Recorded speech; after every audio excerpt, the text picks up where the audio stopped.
नमस्कार दोस्तों, उत्तराखंड सामान्य ज्ञान के टेस्ट में आपका बहुत बहुत स्वागत है। आज जो है ये टेस्ट सेकंड है। इससे पहले एक वीडियो अपलोड कर चुके हैं। इसमें हम 20 महत्वपूर्ण क्वेश्चन को डिस्कस करते हैं उत्तराखंड जीके से संबंधित, और इन 20 प्रश्नों से रिलेटेड कुछ एक्स्ट्रा फैक्ट को भी डिस्कस करते हैं। ठीक है, तो आज के इस वीडियो में हम जो क्वेश्चन डिस्कस करेंगे, अगर आपको उनके आंसर पहले से आते हैं तो आप जो है लास्ट में कमेंट जरूर करें कि आपको जो है कितने क्वेश्चन के आंसर पहले से आते थे, जिससे कि हमें पता चले कि आपकी तैयारी कैसी चल रही है। क्या इस टेस्ट के लेवल को थोड़ा बढ़ाना चाहिए या ये ठीक चल रहा है। तो चलिए आज की इस वीडियो को स्टार्ट करते हैं। तो पहला क्वेश्चन है, जागर गायक प्रीतम भरतवाण के जन्म दिवस डैश को जागर संरक्षण दिवस के रूप में मनाया जाता है। तो उत्तराखंड में जागर संरक्षण दिवस कब मनाया जाता है, ये आपसे क्वेश्चन में पूछा है। इस प्रश्न का सही जवाब होगा 17 सितंबर को। प्रत्येक साल 17 सितंबर को जागर संरक्षण दिवस के रूप में मनाया जाता है, क्योंकि प्रीतम भरतवाण का उस दिन होता है जन्म दिवस। ठीक है, प्रीतम भरतवाण को जागर सम्राट के नाम से जाना जाता है। 2019 में इनको पद्मश्री से भी सम्मानित किया गया था, ये आपको याद रखना है। अब देखिए, अगर सितंबर माह की बात करें तो बहुत सारे दिवस जो है मनाए जाते हैं सितंबर माह में उत्तराखंड में। ठीक है, सबसे पहले 1 सितंबर को मनाया जाता है कुमाऊनी भाषा दिवस। ठीक है, कुमाऊनी भाषा दिवस। 2 सितंबर को मनाया जाता है गढ़वाली भाषा दिवस। ठीक है, इसके बाद आ जाइए 9 सितंबर। 9 सितंबर को हम मनाते हैं हिमालय दिवस। 9 सितंबर को हिमालय दिवस, और इसकी शुरुआत जो है 2015 से होती है। कब से? 2015 से मनाया जा रहा है। 2014 में इसकी घोषणा की जाती है कि 2015 से हम जो है हिमालय दिवस के रूप में मनाएंगे। ठीक है, पहली बार मनाया गया था 2015 में। 9 सितंबर को हिमालय दिवस मनाया जाता है। इसके बाद आ जाओ 10 सितंबर को। 10 सितंबर को मनाया जाता है उत्तराखंड गौरव दिवस। उत्तराखंड गौरव दिवस, इस दिन होता है पंडित गोविंद बल्लभ पंत का जन्मदिन। ठीक है, 10 सितंबर 1887 में उनका जन्म हुआ था अल्मोड़ा में। ये एग्जाम आया भी है क्वेश्चन कि पंडित गोविंद बल्लभ पंत का जन्म कब हुआ था, तो 10 सितंबर 1887 को, और इसीलिए जो है 10 सितंबर को हम उत्तराखंड गौरव दिवस के रूप में मनाते हैं। इसके बाद देखिए आगे 17 सितंबर को मनाते हैं हम जागर संरक्षण दिवस के रूप में, और 19 सितंबर को हम मनाते हैं उत्तराखंड साहित्य दिवस। उत्तराखंड साहित्य दिवस कब मनाते हैं? 19 सितंबर को। तो ये सितंबर मंथ के कुछ इंपॉर्टेंट डेज थे, आपको याद रखना है। इसके अलावा कुछ और इंपॉर्टेंट दिवस मैं आपको बता दूं, तो 12 अगस्त आपको याद रखना है। 12 अगस्त को हम मनाते हैं उत्तराखंड प्रेरणा दिवस। इस दिन होता है सिंगर नरेंद्र सिंह नेगी का जन्मदिन। ठीक है, नरेंद्र सिंह नेगी का जन्मदिन किस दिन होता है? 12 अगस्त को, तो इसलिए जो है उत्तराखंड प्रेरणा दिवस मनाया जाता है। 16 अगस्त को हर साल मनाया जाता है बुग्याल संरक्षण दिवस। बुग्याल संरक्षण दिवस का मनाया जाता है 16 अगस्त को। तो ये सारे महत्वपूर्ण डेज हैं, आपको याद रख लेने हैं। ठीक है, बढ़ते हैं आगे अगले क्वेश्चन की ओर। अगला प्रश्न है, उत्तराखंड में मैग्नेसाइट, ठीक है, उत्तराखंड में मैग्नेसाइट की पहली फैक्ट्री कहाँ स्थापित की गई? मैग्नेसाइट यानी कि मैग्नीशियम कार्बोनेट, इसकी पहली फैक्ट्री स्थापित की जाती है उत्तराखंड में झिरोली में। ठीक है, ऑप्शन नंबर ए इसका सही जवाब है 1972 में। ये जो झिरोली है ये कहाँ पर स्थित है? ये वर्तमान में स्थित है बागेश्वर में, लेकिन उस टाइम पर था अल्मोड़ा जनपद में। इसलिए जो है इस फैक्ट्री का नाम क्या है? अल्मोड़ा मैग्नेसाइट लिमिटेड इस फैक्ट्री का नाम है, जो कि कहाँ पर स्थित है? झिरोली में स्थित है, और इसका जो कार्यालय है वो अभी भी अल्मोड़ा में स्थित है। और अगर बात करें उत्तराखंड में मैग्नेसाइट की, तो चंडाक, झिरोली और जो चमोली का पिंडर घाटी का क्षेत्र है, ये जो है इसके लिए काफी प्रसिद्ध है। तो चंडाक की बात करें तो चंडाक है कहाँ पर? पिथौरागढ़ में। यहाँ पर भी फैक्ट्री है। 1980 में इसको प्लांट यहाँ पर लगाया गया था। कब? 1980 में। 1972 में झिरोली में, जो कि अल्मोड़ा में है, वर्तमान में कहे तो बागेश्वर में, और चंडाक जो कि पिथौरागढ़ में है, यहाँ पर 1980 में प्लांट लगाया गया था।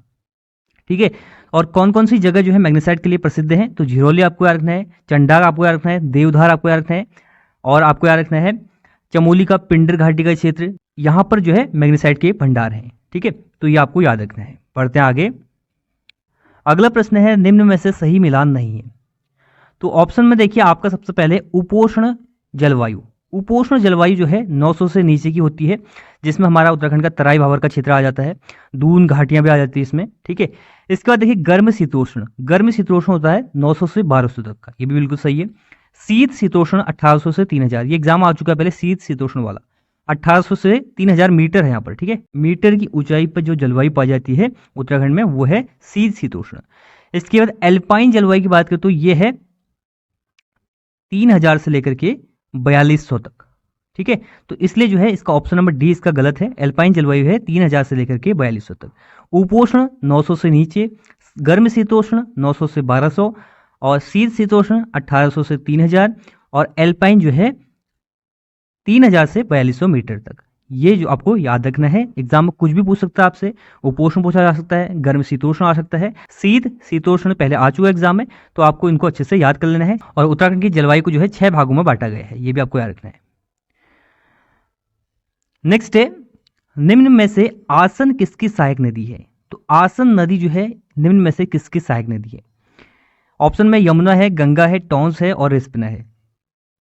तो इसका सही जवाब है यमुना की सहायक नदी है आसन नदी। देखिए डायरेक्टली आसन यमुना में नहीं मिलती है, लेकिन यमुना पर जो एक नहर बनी है शक्ति नहर, इसको हम देख लेते हैं। यहाँ पर देखिए, तो देखिए देहरादून में एक डाक पत्थर बैराज है, यहाँ ये यमुना नदी पर है।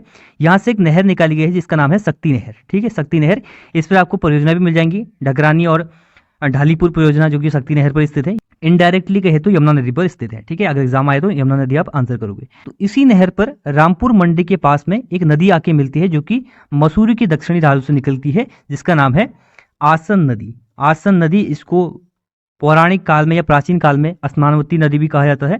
ठीक है, ऋग्वेद में भी इसका वर्णन मिलता है। ऋग्वेद में अगर वर्णन की बात करें तो यमुना का 3 बार मिलता है हमें वर्णन, और गंगा का जो है 1 बार मिलता है। ठीक है, अब जो ये रामपुर मंडी है यहाँ पर इससे मिलती है कौन सी नदी? आसन नदी। तो ये इनडायरेक्टली हम कहें तो ये शक्ति नहर की सहायक नदी है, लेकिन शक्ति नहर निकाली गई थी किस में से? यमुना नदी में से। तो एग्जाम में अगर आपका ऑप्शन शक्ति नहर है तो उसको आंसर करोगे, अगर यमुना नदी है तो आप यमुना आंसर करोगे। अब देखिए यहाँ पर जो शक्ति नहर है, यहाँ पर एक बैराज है आसन बैराज। ठीक है, आसन बैराज यहाँ पर है, आसन बैराज रिजर्व। इसका जो एरिया है यहाँ पर एक बर्ड सेंचुरी है। कौन सी बर्ड सेंचुरी है? आसन बर्ड सेंचुरी। ठीक है, जिसकी स्थापना होती है 1967 में। आसन बैराज अभ्यारण्य की स्थापना कब होती है? 1967 में। लेकिन इसको संरक्षित आरक्षित क्षेत्र घोषित किया जाता है 2005 में। कब किया जाता है? 2005 में इसको संरक्षित आरक्षित क्षेत्र घोषित किया जाता है, यानी कि इसको कंजर्वेटरी रिजर्व घोषित किया जाता है 2005 में। और देखिए ये पक्षियों के लिए फेमस है, साइबेरियन पक्षियां यहाँ पर देखने को मिलती हैं जो रशिया से आती हैं। ठीक है, और एक महत्वपूर्ण क्वेश्चन इससे आपको याद रखना है, जो आसन वेटलैंड एरिया है, यहाँ पर जो है ये पूरा वेटलैंड एरिया है, इसको जो है उत्तराखंड का पहला रामसर स्थल घोषित किया है। पहला उत्तराखंड का है। अगर पूरे भारत की बात करें तो 38वां रामसर स्थल है। कौन से नंबर का? 38वें नंबर का। और कब बना था ये रामसर स्थल? 2020 में बना था। उत्तराखंड का पहला और देश का 38वां रामसर स्थल आसन वेटलैंड एरिया। ठीक है, तो क्या क्या हमने याद रखा? आसन जो है यमुना की सहायक नदी है, यमुना पे डायरेक्ट नहीं मिलती है, ये मिलती है किस पर? शक्ति नहर पर। कहाँ पर? रामपुर मंडी में। और यहीं पर जो है आसन बैराज अभ्यारण्य भी है, और उसकी स्थापना 1967 में होती है, जिसको संरक्षित आरक्षित क्षेत्र घोषित किया था 2005 में, जो कि पक्षियों के लिए प्रसिद्ध है। ठीक है, और इसी आसन वेटलैंड एरिया को जो है 2020 में उत्तराखंड का पहला और भारत का 38वां रामसर स्थल घोषित किया गया है। तो इतना आपको याद रखना है इससे। अगला प्रश्न है, उत्तराखंड गौरव रत्न पुरस्कार हर वर्ष कब दिया जाता है? तो उत्तराखंड गौरव रत्न पुरस्कार, इसको आप कह सकते हैं ये हाईएस्ट सिविलियन अवार्ड है उत्तराखंड का। ये हर वर्ष दिया जाता है 9 नवंबर को, राज्य स्थापना दिवस के दिन। ठीक है, 9 नवंबर को। इस साल भी दिया गया है 2022 में। 2022 में 5 लोगों को दिया गया है। कितने लोगों को? 5 लोगों को। 2021 में भी जो है 5 लोगों को दिया गया था, लेकिन 2022 के याद कर लीजिए। 2022 में देखिए NSA नेशनल सिक्योरिटी एडवाइजर कौन है? अजीत डोभाल, इनको दिया गया है एक। दूसरा देखिए पूर्व CDS जनरल बिपिन रावत को दिया गया है एक। 2 ये हो गए। इसके बाद तीसरा देखिए गिरीश तिवारी गिरदा को दिया गया है। चौथा दिया गया है प्रसून जोशी को, इनको हाल ही में ब्रांड एम्बेसडर भी बनाया गया है उत्तराखंड का। और 5वां दिया गया है वीरेंद्र डंगवाल को। ठीक है, जो कि साहित्यकार है वीरेंद्र डंगवाल। तो इन 5 को जो है 2022 में उत्तराखंड गौरव रत्न पुरस्कार से सम्मानित किया गया है। 9 नवंबर को हर साल पुरस्कार दिया जाता है। तो इतना आपको याद रखना है। अगला प्रश्न है, निम्न में से उत्तराखंड की कौन सी लोकसभा सीट अनुसूचित जनजाति के लिए आरक्षित है? तो इस प्रश्न का सही जवाब होगा ऑप्शन नंबर डी, इनमें से कोई नहीं।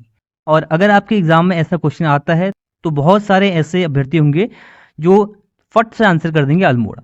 देखिए पहले इसको पढ़ ले, ये यहाँ पर लिखा है अनुसूचित जनजाति, यानी कि ST के लिए आरक्षित पूछा है। देखिए ST के लिए कोई भी सीट आरक्षित नहीं है लोकसभा में। किसमें हम बात करें? लोकसभा में। SC के लिए है आरक्षित एक सीट। कौन सी सीट है? एक सीट अल्मोड़ा की। ठीक है, टोटल कितनी सीटें हैं पहले यहाँ पर ये देख लेते हैं। अगर बात करें विधानसभा की तो टोटल 70 सीटें हैं। लोकसभा की कितनी सीटें हैं? 5 सीटें हैं। राज्यसभा की कितनी सीटें हैं? 3 सीटें हैं। अब आरक्षित की बात करें तो यहाँ पर अगर बात करें विधानसभा में आरक्षण की तो यहाँ पर 13 जो है एससी के लिए आरक्षित हैं और 2 जो है एसटी के लिए आरक्षित हैं। इन दोनों का नाम भी आपको रखना है, एक है चक्राता, दूसरा है नानकमत्ता। ये हम विधानसभा की बात करें। इसके बाद लोकसभा में देखिए 5 सीटें हैं। ये 5 कौन कौन सी हैं? नैनीताल, अल्मोड़ा, पौड़ी, टिहरी और हरिद्वार, ये 5 सीटें हैं। इनमें से अल्मोड़ा की जो सीट है ये जो है आरक्षित है किसके लिए? एससी के लिए। ठीक है, यहां से अभी जो सांसद हैं वो है अजय टम्टा। इसके बाद देखिए राज्यसभा की बात करें तो यहाँ पर कोई आरक्षित सीट नहीं है। यहाँ पर हम बात करें राज्यसभा की तो 3 सीटें हैं। 3 अभी कौन कौन से राज्यसभा सांसद हैं ये भी आपको पता होना चाहिए। तो पहले हैं नरेश बंसल, दूसरे हैं अनिल बलूनी और तीसरे जो कि इंपॉर्टेंट है, हाल ही में ही बनी है, कल्पना सैनी जो कि हाल ही में ही बनी है राज्यसभा सदस्य। ये भी एग्जाम में आपसे पूछा जा सकता है। ठीक है, तो एसटी के लिए कोई आरक्षित नहीं है, एससी के लिए आरक्षित है लोकसभा में। कौन सी सीट? अल्मोड़ा सीट, ये आपको याद रखना है। नेक्स्ट है वर्ष 2011 की जनगणना के अनुसार सर्वाधिक और सबसे कम नगरीय स्वरूप वाला जिला कौन सा है? तो यहाँ पर जनगणना की बात हो रही है तो सबसे कम जो जनसंख्या नगरी है वो कहां पर है, सबसे अधिक कहां पर है, ये आपसे पूछा है। तो सबसे अधिक की बात करें तो सबसे अधिक है देहरादून में, सबसे कम है बागेश्वर में। इस हिसाब से इसका आंसर हो जाएगा ऑप्शन नंबर ए। देहरादून में सबसे अधिक है, बागेश्वर में सबसे कम है। अब कितनी है? तो देहरादून की बात करें तो 55.52% जो है ये नगरीय जनसंख्या है, जो कि सबसे अधिक है। और सबसे कम कहां की है? बागेश्वर में। और बागेश्वर की बात करें तो 3.49%। ठीक है, ये जो है सबसे कम है। अब इसके हिसाब से आपका ग्रामीण भी निकल जाएगा। इसका उल्टा करने पर सबसे अधिक कहां ग्रामीण हो जाएगी? बागेश्वर में। सबसे कम कहां होगा? देहरादून में। ठीक है, तो ये आपको याद रखना है। नेक्स्ट है उत्तराखंड के कितने जिलों की सीमा किसी राज्य या किसी देश से नहीं मिलती है? तो जो बिल्कुल लॉक डिस्ट्रिक्ट है अदर डिस्ट्रिक्ट से, वो कौन कौन से डिस्ट्रिक्ट हैं? तो इसका सही जवाब है ऑप्शन नंबर सी। 4 ऐसे डिस्ट्रिक्ट हैं। पहला तो है अल्मोड़ा डिस्ट्रिक्ट, दूसरा आपको रखना है बागेश्वर, ठीक है, तीसरा आपको रखना है टिहरी और चौथा आपको रखना है रुद्रप्रयाग। ये 4 ऐसे जिले हैं जो बिल्कुल कवर हैं अन्य डिस्ट्रिक्ट से। इनकी सीमा किसी राज्य से या किसी देश से नहीं लगती है। बाकी जो जिले हैं उनकी सीमा किसी राज्य से लगती है या तो किसी देश से लगती है। ठीक है, तो ये आपको याद रखना है। और ये जो टॉपिक है इसको आप अच्छे से पढ़ लीजिएगा, किस राज्य की सीमा किस जिले से लगती है या किस देश की सीमा किस जिले से लगती है। ये एक बड़ा टॉपिक भी है, इसको हम अच्छे से कवर भी कर लेंगे आपके एग्जाम से पहले। सोच रहे हैं कि इस प्रकार का एक टॉपिक लाएं क्योंकि इससे एग्जाम में क्वेश्चन बनते हैं, यूकेपीएससी इस टाइप के क्वेश्चन पूछता है। बढ़ते हैं आगे। अगला प्रश्न है उत्तराखंड अंतरिक्ष अनुप्रयोग केंद्र की स्थापना कब हुई? तो उत्तराखंड अंतरिक्ष अनुप्रयोग केंद्र, इसको कहते हैं यूसैक। ठीक है, यूसैक कहते हैं इसको, उत्तराखंड स्पेस एप्लीकेशन सेंटर। इसकी स्थापना होती है 2005 में। 2005 में आपको रखना है ऑप्शन नंबर सी इसका सही जवाब है। हेडक्वार्टर इसका मुख्यालय स्थित है देहरादून में। ये आपको याद रखना है, यूसैक की स्थापना होती है 2005 में। नेक्स्ट है पुस्तक और लेखक, इसमें से सही आपको मिलान करना है, कौन सा इसमें सही नहीं है आपको बताना है। होली हिमालय, ये पुस्तक किसकी है? ई शेरमन ओकले की, बिल्कुल सही है। कुमाऊं की चित्रकला यशोधर मठपाल की है। ठीक है, यशोधर मठपाल की है कुमाऊं की चित्रकला, ये आपको याद रखना है। हिमालयन फोकलोर तारादत्त गैरोला और ओकले की है, शरमन ओकले की जो है ये पुस्तक है हिमालयन फोकलोर, ये भी बिल्कुल सही है। तो इनमें से कोई नहीं, इसका आंसर हो जाएगा option number D. Holy Himalaya E Sherman Oakley की, कुमाऊं की चित्रकला यशोधर मठपाल की, हिमालयन फोकलोर तारादत्त गैरोला की, ये आपको याद रखना है। नेक्स्ट है किस टिहरी नरेश द्वारा सर्वप्रथम टिहरी में पुलिस विभाग की स्थापना की गई? तो इस प्रश्न का सही जवाब है option number C Pratap Shah द्वारा। प्रताप शाह की बात करें तो इनका जो शासनकाल रहता है वो रहता है 1871 से लेकर के 1886 तक। टिहरी रियासत के तीसरे शासक थे। और अगर बात करें पवार वंश के तो ये थे 57वें शासक। ठीक है, इनसे रिलेटेड बहुत सारे क्वेश्चन एग्जाम में बनते हैं। सबसे पहले आपको याद रखना है, इन्होंने एक भूमि बंदोबस्त किया था भूमि को मापने के लिए, जिसका नाम है जूला पैमाइश। जूला पैमाइश भूमि बंदोबस्त किया था 1873 में। ठीक है, किसने किया था? प्रताप शाह ने। इसके बाद देखिए 1876 में एक खैराती सफाखाना जो है इन्होंने बनाया था। किसने बनाया था? प्रताप शाह ने। इसके बाद आपको याद रखना सबसे इंपॉर्टेंट क्वेश्चन ये है 1877 में 1877 में प्रताप नगर की नींव किसने रखी? ये रखी थी प्रताप शाह ने। और ऐसा टिहरी शासक जिसने अपने नाम पर जो है शहर की स्थापना की वो कौन थे? प्रताप शाह, ये आपको याद रखना है। इसके बाद देखिए 1982 में एक आंदोलन होता है ढांढा आंदोलन, ये जो है इन्हीं के टाइम पे होता है। लक्ष्मण कट्टे जो है इसका नेतृत्व करते हैं। इसके बाद आपको याद रखना है 1883 का एक इंपॉर्टेंट क्वेश्चन है 1883 का। इस 1883 में इनके द्वारा एक स्कूल की स्थापना की जाती है, एंग्लो वर्नाकुलर मिडिल स्कूल, जो कि अंग्रेजी माध्यम का स्कूल था। और आपको यह भी याद रखना है कि टिहरी रियासत में अंग्रेजी शिक्षा की शुरुआत किसने की? ये की थी प्रताप शाह ने। टिहरी रियासत में अंग्रेजी शिक्षा की शुरुआत किसने की? प्रताप शाह ने। टिहरी रियासत में पुलिस विभाग की स्थापना किसने की? ये भी की प्रताप शाह ने। टिहरी रियासत में प्रिंटिंग प्रेस की स्थापना किसने की? ये भी प्रताप शाह ने। ठीक है, तो ये सारे जो है इंपॉर्टेंट क्वेश्चन प्रताप शाह से आपको याद रखने हैं। बढ़ते हैं आगे।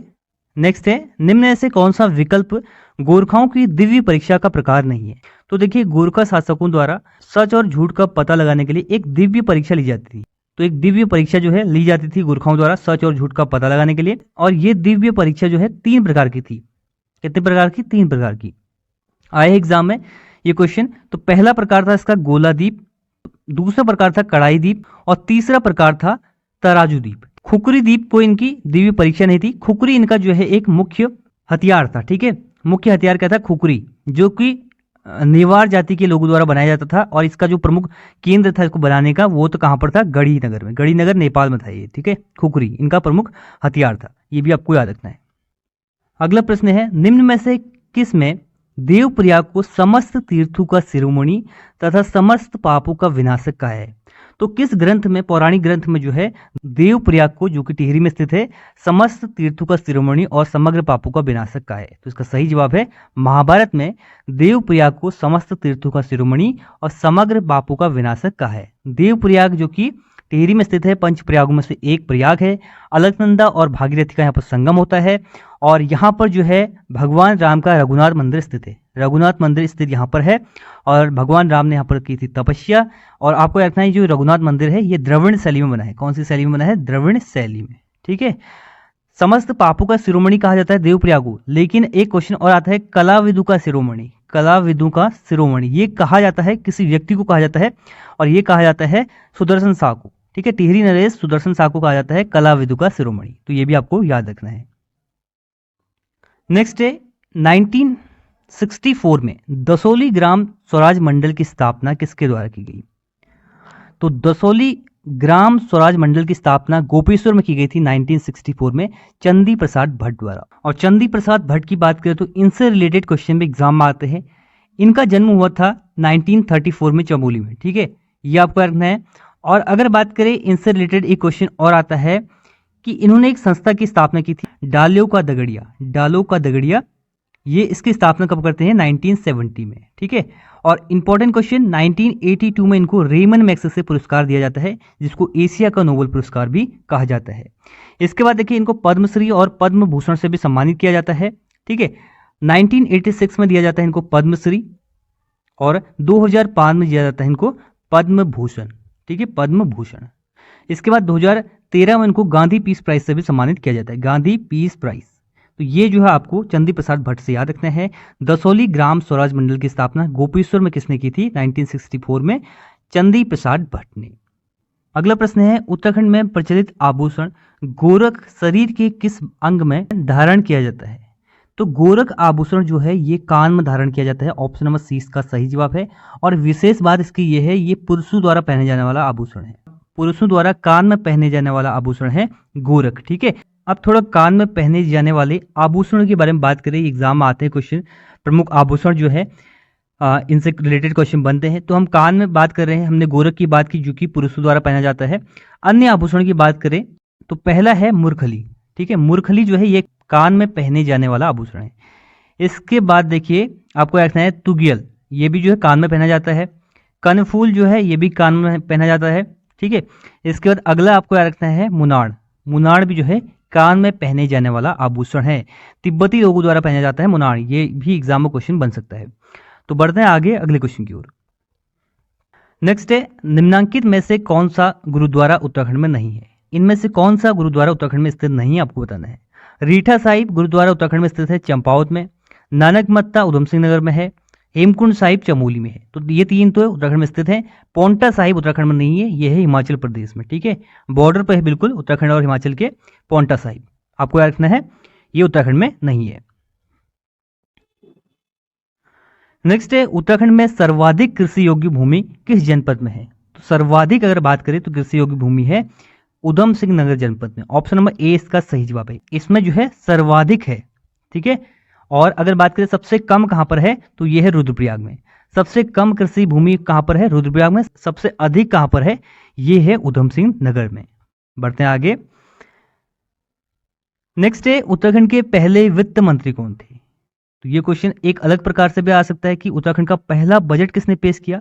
तो उत्तराखंड का पहला बजट पेश किया था रमेश पोखरियाल निशंक ने। जब अंतरिम सरकार बनी थी उत्तराखंड में बीजेपी की, तो उस टाइम पर रमेश पोखरियाल निशंक ने पहला बजट पेश किया था, ठीक है। अगर बात करें तीरथ सिंह रावत की, ये उत्तराखंड के पहले शिक्षा मंत्री थे। पहले एजुकेशन मिनिस्टर कौन थे? वो थे तीरथ सिंह रावत। प्रकाश पंत की बात करें तो ये उत्तराखंड के जो है पहले विधानसभा अध्यक्ष थे। विधानसभा अध्यक्ष अगर निर्वाचित आपसे पूछे, निर्वाचित यानी कि 2002 में जब इलेक्शन होते हैं तब कौन बना था? तब बने थे यशपाल आर्या। यशपाल आर्या, ठीक है। यशपाल आर्य जो है निर्वाचित विधानसभा अध्यक्ष से पहले, और पहले अगर पूछे तो पहले थे प्रकाश पंत, ठीक है। इसके बाद देखिए तीरथ सिंह रावत पहले शिक्षा मंत्री, रमेश पोखरियाल पहले वित्त मंत्री। अगर वर्तमान में वित्त मंत्री की बात करें तो वर्तमान में वित्त मंत्री कौन है उत्तराखंड के? वर्तमान में वित्त मंत्री हैं प्रेमचंद अग्रवाल। प्रेमचंद अग्रवाल। वर्तमान में शिक्षा मंत्री कौन है? धन सिंह रावत। धन सिंह रावत। वर्तमान में विधानसभा अध्यक्ष कौन है? वर्तमान में विधानसभा अध्यक्ष हैं रितु खंडूरी। रितु खंडूरी, तो ये आपको याद रखना है।